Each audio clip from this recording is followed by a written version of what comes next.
Hey Radical fans, the Radical Conspiracy is a new solid asymmetric ball coming from Radical Bowling Technologies on March the 21st. Sorry, excuse me. That was weird. To get started here, I'm sure you want to know what I'm bowling on. Easy, that's the Damn, what the fill's going on here? Chromium, Kegel Chromium is what I'm bowling on, and we're at Royal Crest Lanes in Lawrence, Kansas, where they take great care of us. We always use this pattern for testing because it's a good benchmark pattern. It's not too easy, but it's not too tough, so it really helps us figure out where balls fit and how they relate and compare to each other. The graph is linked in the description if you want to take a look at the details. My layout information is up on the screen for those that understand, and if you don't know what all these numbers mean or all the core numbers we're going to talk about next, I have a few instructional videos linked in the description that will teach you everything you need to know about cores, core dynamics, and layouts, but I still need to share the details for the more experienced viewers. Chuck It Charminator is a righty turn lefty tweener that wears out reset buttons faster than the pins, and good holy cannoli, what is the problem here?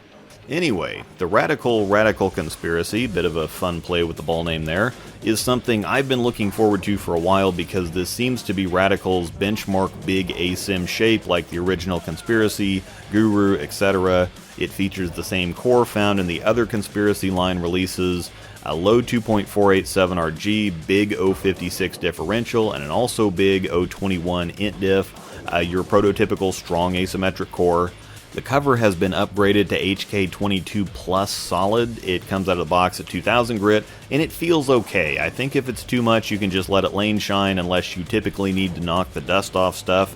That's bowling lingo for making the surface less rough. I think you can already tell this is going to be exactly what you would expect it to be, and I'm definitely here for it. This is the reaction I've always admired from Radical. To be fair, they've made this shape in a ball reaction several different times, but I don't think that ever disappoints anyone. I think it's like a seasonal beer at your favorite brewery that always makes you look forward to that time of the year. It's such a nice, rolly, blendy, continuous climbing arc, but this one also has a hint of that firm HK22 pop down lane too. Typically, I've seen bigger rev rates have a lot of success with these types of balls because they don't have to try to fluff them. They can go ahead and hit it at the bottom or still rev the ball up without worrying about them overreacting. But they've been a little smooth for lower rev rates. This one I think might split the gap because I don't have that big of a rev rate and it's still picking up and driving with a lot of conviction, but I do have medium to slower speed and roll the ball, so I do typically have issues with overreaction down lane, but again, this one is still nice and controllable. I'm going to put some slow-mo shots in here because this is something specific that I've always liked that I wanted to point out and really dig deep on, and as odd as it is to say, I think going with black and the higher contrast or brighter labels is part of the experience of this reaction. The ball's obviously strong, but the transition of this ball from about halfway down the lane to what it does the rest of the way down the lane and how it gets through the pins gets me more excited than the color purple gets a Motive fan. About halfway down the lane, the ball starts revving up or actually spinning faster than it was off my hand. That's what a stronger core does. And again, think about what I've said about a figure skater that pulls their arms in. They start spinning faster because they've created a lower RG. However, while it starts revving, it's still a very patient, gradual reaction. The faster a ball spins, the more traction it's going to get, and the faster it's going to want to hook, and then roll in the direction it's rotating.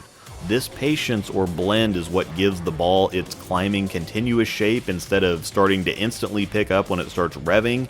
It's more gradual, so that keeps it from locking up and rolling out or being more forward like some ASIMs can be.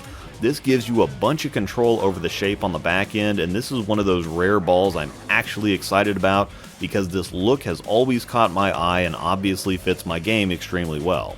This ball isn't quite one of the big balls like a Pure Madness, Gem, or Extreme Envy. It's much more in original reality territory, and for anyone that had the original Conspiracy and Guru, again, you know exactly what you're getting.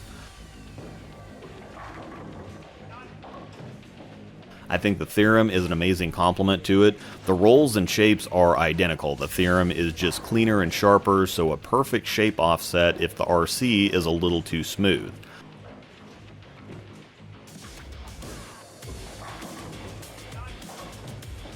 This also makes the Endeavor a great ball down since it's basically a weaker, cleaner, and sharper Theorem. If you need cleaner and sharper, but the Theorem is still too strong, drop down to the Endeavor and you'll be in good shape. Once again, March 21st is the release date for the Radical Conspiracy and Outer Limits Pearl, as well as DVA Tater, Hammer's Hammer Effect, and Black Pearl Urethane, and last but not least, Ebonite's GB5.